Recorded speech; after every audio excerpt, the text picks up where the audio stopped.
নমস্কার, সুপ্রভাত। সবাই কেমন আছেন? আশা করি সকলেই ভালো আছেন। দিন যাপনের আরও একটি নতুন ব্লগে আপনাদের সবাইকে স্বাগত। আজকে কিন্তু একটি ছুটির দিন, জানেন, মানে মামুন গুড়িয়ার তো স্কুল ছুটি, মানে সরকারিভাবে ছুটি। কিন্তু আমার তো ছুটি নেই।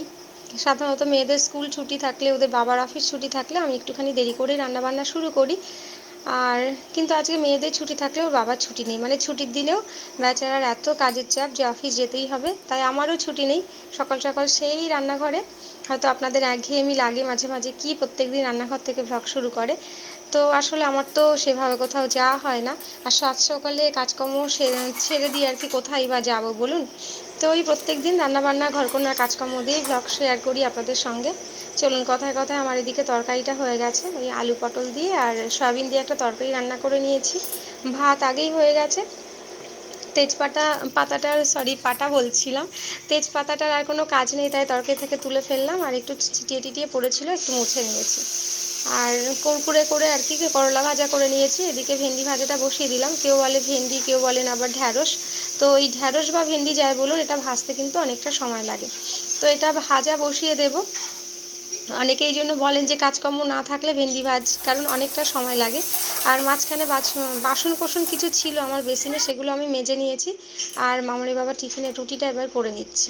আর রুটি আমি এখন এই ওটসের রুটি বলুন বা এমনি আটার রুটি যেটাই করি, তাওয়ার মধ্যে চেপে চেপে করার চেষ্টা করি, আর কি সেঁকে নেওয়ার চেষ্টা করি। আগে যেরকম ছাঁকনি দিয়ে গ্যাসের ওপরে ধরে ফুলিয়ে ফুলিয়ে নিতাম, সেরকমভাবে এখন আর করি না। কারণ মামনি বাবা কোনো একটা ভিডিওতে দেখেছে, আমাকে বলল যে ওইভাবে রুটিটা আর কি সেঁকলে গ্যাসে যে কার্বন মনোক্সাইডটা থাকে, সেটা নাকি আমাদের শরীরের জন্য খুবই ক্ষতিকর। মানে সরাসরি ওটা রুটিতে মিশে যায়, তারপর আমাদের ফুসফুস বলুন কিংবা হার্ট বলুন, তার ক্ষতি করে, এমনকি নাকি ভবিষ্যতে ক্যান্সার অবধিও হতে পারে। তো দরকার নেই বাবা, আমার রুটি খাওয়া নিয়ে কথা। তো আমি ওই জন্য এখন ওইভাবে ছাঁকনি দিয়ে রুটি সেঁকা বন্ধ করে দিয়েছি, তার উপরেই আস্তে আস্তে চেপে চেপে ফুলিয়ে নিই রুটিগুলো। তো টিফিন করা হয়ে গেল, সেই সাথে আমার রান্নাবান্নাও কমপ্লিট এবেলার মতো। তো রান্নাঘরটা এবার মুছে নেব, মানে গ্যাসটা ওভেনটা মুছে নেব। আর আমি কি করি বলুন তো, রান্না করতে করতে একটু একটু যে নোংরা হয় আর কি, মানে নোংরা বলতে ওই তেল হলুদ মশলা একটু ছিটিয়ে টিটিয়ে পড়ে, আস্তে আস্তে মুছতে থাকি।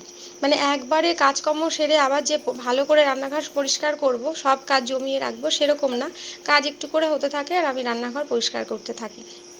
নাহলে ওই চারপাশে তেল হলুদ সব ছড়িয়ে ছিটিয়ে থাকলে ওই মধ্যে কাজ করতে নিজের কাছে একটা কেমন যেন মানে ঘিন ঘিন ঘিন ঘিন করে। তো চলুন, অনেকে হয়তো ছুচিবাই বলবেন এই জন্য। তো কিছু করার নেই, আমি বরাবরই এরকম রান্না করতে করতেই গ্যাস মুছতে থাকি। তো রান্নাঘর পরিষ্কার হয়ে গেল। আর সকালবেলা আজকে শুধু মামুনের বাবা খেয়ে দিয়ে অফিস গেছে, আমাদের কারোরই খাওয়া দাওয়া হয়নি। মামুন আবার থালা নিয়ে এসে নিজের ভাত বাড়তে শুরু করেছে। আমি বলেছিলাম যে সবার জন্য থালাগুলো নিয়ে এসো, আর একদম প্রসাদ খাওয়ার মতো একটুখানি ভাত নিয়েছিল। কি রান্না হয়েছে তার মাঝখানে একবার আপনাদের দেখিয়ে দিই। এটা তো গতকালকে ডাল ছিল, মুসুর ডাল। বাসি ডাল তো এ বাড়িতে বাসি খাবার কেউ খেতেই চায় না, কিন্তু আমি তো রান্না করি, কষ্ট হয় ফেলে দিতে। ওই মাসিমা যদি মাঝে মাঝে নেন তো ওনাকে দিই, আর আমি বাদবাকি একটুখানি খাই। ওদিকে ঢ্যাঁড়স ভাজা, করলা ভাজা, মাঝখানে ওই কি বলুন তো, মোচা রান্না করেছিলাম, আমি বলতেই ভুলে যাচ্ছি, যেটা আর ভিডিও করা হয়নি। আর এই যে আমার আলু পটল আর সয়াবিনের তরকারি, আর একটুখানি আলুর চোখা বানিয়েছি। গতকালকে মামুন বলেছিল যে আলুর চোখা বলতে ওই যে পেঁয়াজ লঙ্কা ভেজে যেটা করি, তো আলুটা আর কি সেদ্ধ করে মাখা করি, সেইভাবে আর কি করা। তো মামুনের জন্য গরম ভাত বেড়েছি, এর মধ্যে বলছে ও পান্তা খাবে, কারণ কয়েকদিন ধরে আমাকে দেখছে সকালবেলা পান্তা খেতে। আমাদের আর কি ভাত থেকে যায়, দুপুরের ভাত রাতেরটা আবার সেই জল দিয়ে রাখি সকালে।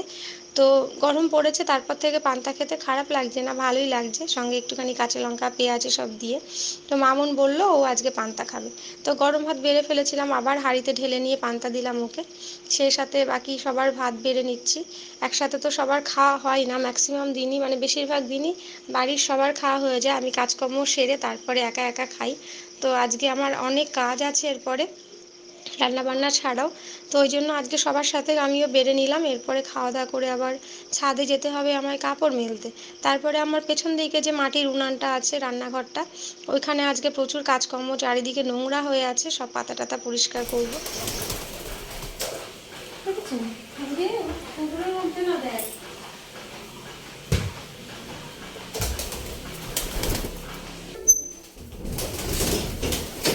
খোল খোল।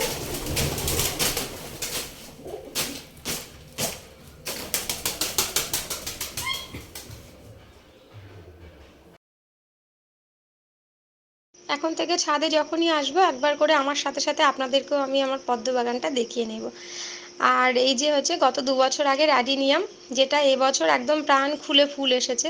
আগের বছরগুলোতে একটা দুটো করে আসছিল আর ঝরে পড়ে যাচ্ছিল, তো এবছর কিন্তু বেশ এসেছে, কালারটাও বেশ সুন্দর। আর এই যে পেছন দিকে রান্নাঘরের অবস্থা দেখুন, আম পাতা বাঁশ পাতা পরে ভর্তি। এখানে আজকে পরিষ্কার করব ভাবছি, ঝাড়টার দিয়ে একটুখানি উনানটাও লেপতে হবে। সবসময় তো আর কি লেপে ওঠা হয় না পরিষ্কার করে, কারণ ওখানে রান্না বান্না তো সব সময় হয় না। আর পেছন দিকটা যেহেতু একদম নোংরা হয়ে থাকে, তো সামনে আমাদের আবার ওই পরবের যে পাচন রান্নার ব্যাপারটা আছে, তো ওইখানে করব ভাবছি। কারণ এ বাড়িতে উনানেই রান্না হয়, আমিও আমার শাশুড়িকেও দেখেছি উনানে রান্না করতে, আবার আমি এসেও কিন্তু এ বাড়িতে ওই পাচন উনানেই রান্না করেছি। শুধু পাচন নয়, এই বাড়িতে আমাদের আর কি শ্বশুরবাড়িতে আগে কাঠের উনানেই রান্না হতো, মানে সকাল আর রাত্রিবেলাটা গ্যাসে হলেও দুপুরের যে মেন রান্নাটা আর কি, আসল সেই রান্নাটা কিন্তু কাঠের উনানেই হতো। যেখানে আমি এখন গ্যাসে রান্না করি ঠিক ওইখানটাই কাঠের উনান ছিল দুমুখের। তো পদে পদে ওই কাঠের উনানেই রান্না হতো। প্রথম দিকে তো একদমই অভ্যাস ছিল না, উনানই ধরাতে পারতাম না। যদিও আমার বাপের বাড়িতেও কাঠের উনানেই রান্না হয়, কিন্তু আমাদের তো করার অভ্যাস ছিল না, না। তো যাই হোক, এখন অভ্যাস হয়ে গেছে। চলুন কাপড়গুলো মেলে তারপর নিচে যাব।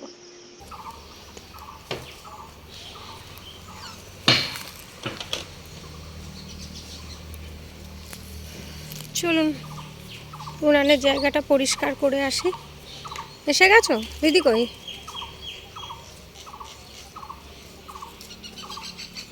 দেখেছিস আমের গুটিগুলো ঝরে পড়ছে, টিয়া পাখিতে ফেলছে ঠুকরে ঠুকরে। এই যে, হ্যাঁ আম ধরেছে তো গাছে, টিয়া পাখিতে ঠুকরে ঠুকরে সব ফেলে দিচ্ছে। কোন গাছে আম হয়? তাল গাছে আম হয় না মামুন? কোন গাছে আম হয় শুনেছো? কোন গাছে আম হয়? কোন গাছে আম হয়? আম গাছে আম হবে? আম গাছ কই? মানে কোন গাছটা এটা? এই তো আম গাছ, এই যে। কোনটা? আগের বার মনে আছে মামুন এই ছাদের উপরে উঠে আম মাখা করেছিলাম? না এখন আর উঠবো না, এখন আগে এই জায়গাটা পরিষ্কার করি। কি অবস্থা দেখেছিস? উই পোকা না সেই ঘুঘরু পোকা কি বলে, ওই পোকাতে মাটি তুলেছে পুরো রান্নাঘরের মধ্যে, পাতা ভর্তি। আগে এই জায়গাটা কি সুন্দর পরিষ্কার ছিল, আমি ফুল গাছ লাগিয়েছিলাম কত, আর এখন জঙ্গল হয়ে গেছে। রান্নাঘরটার যে কি অবস্থা সে তো আপনাদের দেখালাম, চারপাশে পাতা ভর্তি। তারপর ওই ঘুঘরু পোকা না কি পোকা বলে যে, সেগুলো গর্ত করেছে মাটি তুলে তুলে পুরো রান্নাঘরের মানে জায়গাটাতেই অনেকগুলো গর্ত দেখলাম ওরকম হয়ে আছে। একটু ভয়ই করছিল, কারণ কি ঢুকে থাকে ওর মধ্যে জানি না। আর কিছুদিন আগে বলতে ওই শীতকালে একটু ঠান্ডা থাকতে থাকতে এখানে যে কয়েকবার রান্না হয়েছে, তখন কাঠগুলো আনা ছিল। আর ওই নিচটাতে দেখলাম একদম পিঁপড়ে মাটি তুলে ভর্তি করে রেখেছে। তো ওইগুলো একটুখানি পরিষ্কার করলাম, কারণ এখানে বসে রান্না করা না হলে আমার মুশকিল হয়ে যাবে। আর এত পাতা ভর্তি হয়ে আছে। আসলে যখন রান্নার ভিডিওগুলো করতাম এখানে রান্নাঘরে, তখন তো নিয়মিত রান্নাঘরটা পরিষ্কার করে রাখা হতো, মোছা হতো আর কি, মোছা বলতে মাটি দিয়ে লেপে রাখা হতো। তারপর তো ঠিক মতো আর এখানে রান্নাবান্না করা হয় না। আসলে এইখানে রান্না করতে কি বলুন তো, একদিকে তো সুবিধা, চটপট করে রান্না হয়ে যায়, আর কাঠের উনানের রান্না কিন্তু খেতেও বেশ ভালো লাগে। কিন্তু সমস্যা হচ্ছে একটাই, যে আমাকে সব কিছু গুছিয়ে এখানে আনতে হয়, একবার ভেতর থেকে টেনে টেনে আনতে হবে। আবার পাহাড় দেওয়ার কেউ না থাকলে কুকুর বিড়াল এসে মুখ দেবে, আবার রান্নার পরে সব কিছু টেনে টেনে নিয়ে যেতে হয়, যেটা খুবই খাটনির। তাই সব সময় আর হয় না, শীতকালে মাঝে মধ্যে করা হয় একটুখানি পিঠাপুলি আর কি করা হয়। তো ওই জন্য অনেক দিন রান্না হয়নি, চারপাশে পাতা ভর্তি হয়ে আছে। আবার ওই পাতা অনেকগুলো জড়ো করা ছিল, নিচে একদম কেঁচোর মাটি ভর্তি। এই যে সেই ঘুঘরো পোকা না কি বলে, ওই পোকাতে মাটি তুলে এরকম গর্ত করে ফেলে, যত মাটি দিচ্ছি চলে যাচ্ছে। দেখেছেন কত মাটি তুলেছে। রান্নাঘরের এই দিকটাতে মামনের বাবা কিছুদিন আগে বেগুনের চারা কটা লাগিয়েছিল, তো ওই চারাগুলোর মানে গোড়াতেও দেখলাম পিঁপড়ে মাটি তুলেছে। জানি না বেগুন গাছগুলো আর কি টিকবে কিনা বা কতদিন টিকবে।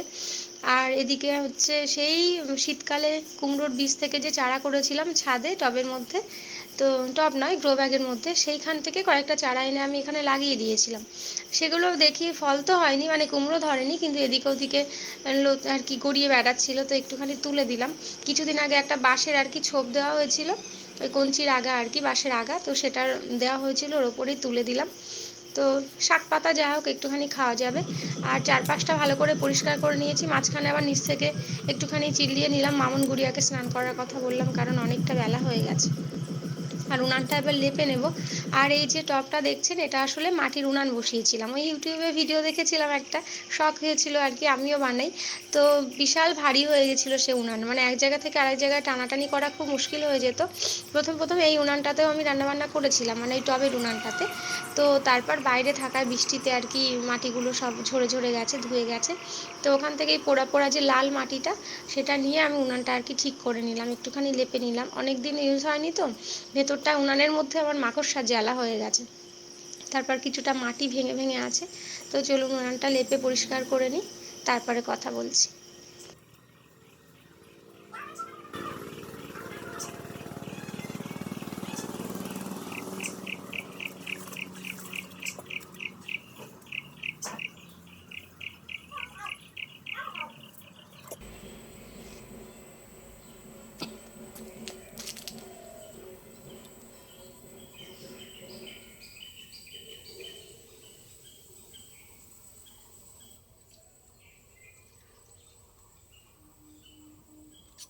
গতকালকে আমাদের গুড়িয়ার চুলটা কেটে দিয়েছি ছোট করে, এতটা অবধি হয়ে গেছিল গরমের সময়, ওই জন্য কেটে একটু ছোট করে দিয়েছি।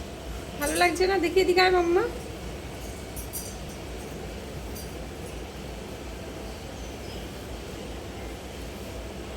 ছোট ছোট করে দিয়েছি, আবার বড় হয়ে যাবে, তাই না? নাচের পরীক্ষা আস্তে আস্তে যাক, খেলা কর। দিদি স্নান হোক, তারপর খেতে দিয়ে দেবো, কেমন? আর ওই পেছনে যে উনানটা পরিষ্কার করতে গেলাম, ওই দিকটা পরিষ্কার করতে গিয়ে এখানটা দিয়ে না চাকা চাকা হয়ে গেল পুরো। এখনকার অ্যালার্জির জন্যই হলো না কিছু লাগলো বুঝতে পারছি না, পুরো হাতে বাজছে মটর দানার মতো পুরো এখান দিয়ে। আমি ওখানে দাঁড়িয়েছিলাম, মশা মশা মশা মশা তো ঠিক ঠিক করছে। গুড়িয়ার তো অনেকক্ষণ স্নান হয়ে গেছে, আর মামুন স্নানে গেছে।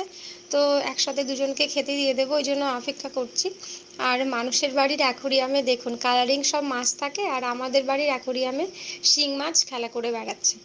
মামুনের বাবার যে কখন কি মাথায় চাপে, আসলে রঙিন মাছগুলো তো সব মরে ভূত, কোনো অস্তিত্ব নেই।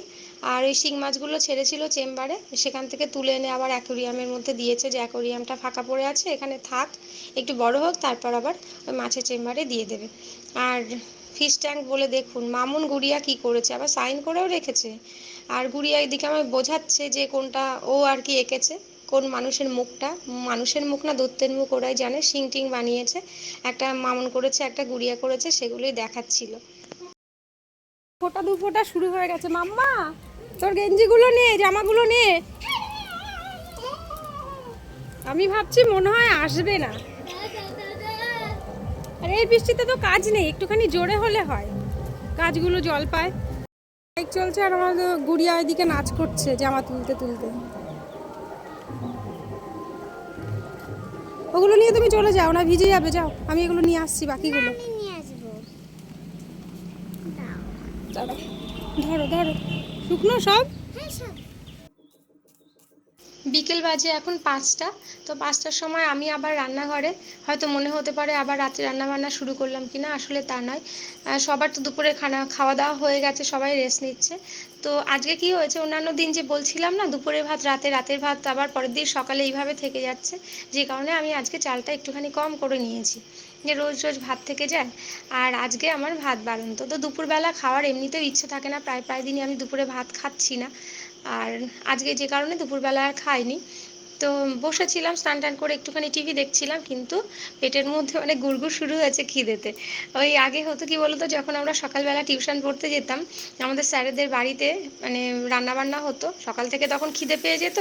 ওদিকে স্যারেদের বাড়িতে হয়তো মুসুর ডাল ফোড়ন দিচ্ছে কিংবা চিকেন কষা হচ্ছে, তখন খিদেতে পেটের মধ্যে আরও গুড়গুড় শুরু হয়ে যেত। ঠিক সেই রকম গুড়গুড় শুরু হয়েছে। তো আর লজ্জা না করে কি করব, ফ্রিজে আমার ব্রেড ছিল, ডিম দিয়ে ভাবলাম যে ব্রেড টোস্ট আর কি করে নিই। আর সন্ধ্যেবেলা উঠলে আবার মামুন গুড়িয়াকেও করে দেবো।